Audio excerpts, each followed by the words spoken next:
Les dérives, les dangers d'Internet ce matin dans le Plus de France Info. On en parle avec vous, Mathieu Aron, bonjour. Bonjour. D'abord ce chiffre que vous nous révélez qui donne une idée de l'ampleur du phénomène. La police a reçu l'an dernier en France 75 000 signalements de sites Internet illégaux. C'est une hausse de 50%.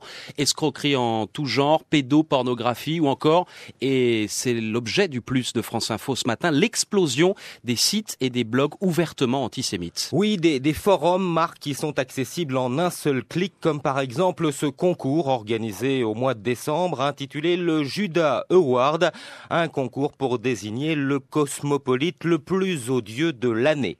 À la LICRA, la Ligue internationale contre le racisme et l'antisémitisme, son vice-président Philippe Schmitt constate désabusé la multiplication de ces sites. L'Internet est envahi par les sites antisémites, racistes. La démultiplication est incontestée. D'ailleurs, personne ne peut la contester. Il suffit vous-même d'aller sur Internet. Le phénomène va continuer de s'accroître.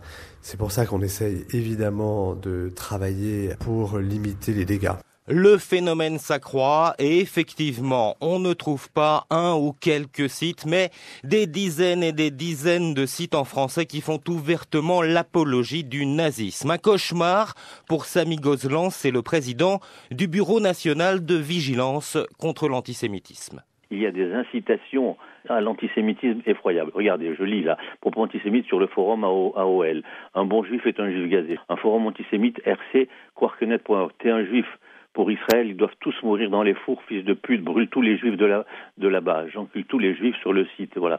Et c'est tout comme ça. Les juifs du monde entier n'ont qu'un seul châtiment, la solution finale, force et honneur au Troisième Reich.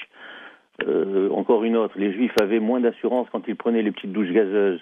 Vous comprenez que c'est un véritable poison, c'est un véritable venin qui crée un malaise terrible dans la communauté juive en général. Et c'est très douloureux, c'est insupportable. On a l'impression de se retrouver 60 ans en arrière.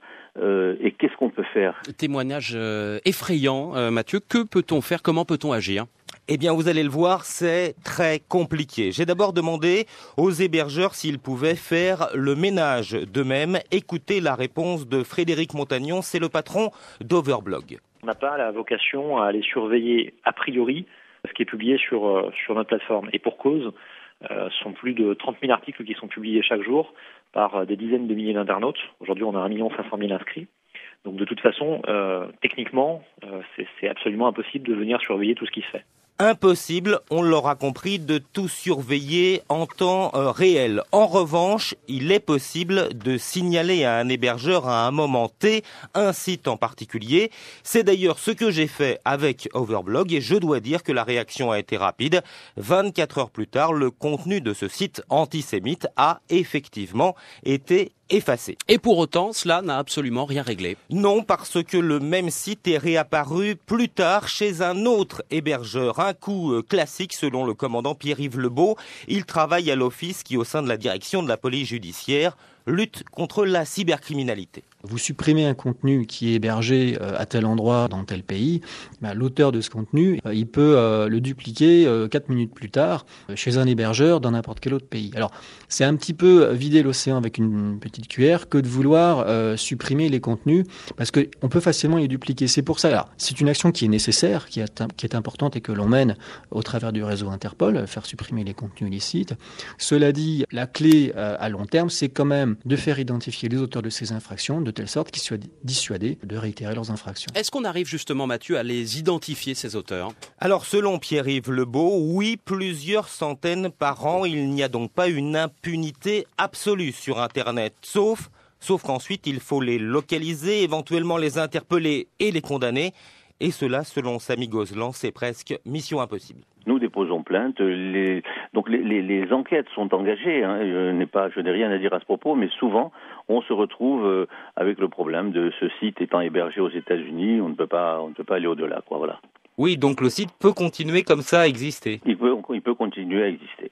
J'ai une pile d'avis de classement, quoi, je pourrais vous les montrer. Enquête classée, poursuite hypothétique. En résumé, Marc, oui, des hébergeurs sont prêts à effacer des contenus. Oui, la police mène des enquêtes, mais en réalité, rien ne change véritablement. Et la situation, selon tous les spécialistes, ne fait qu'empirer. Enquête signée Mathieu Aron à retrouver bien évidemment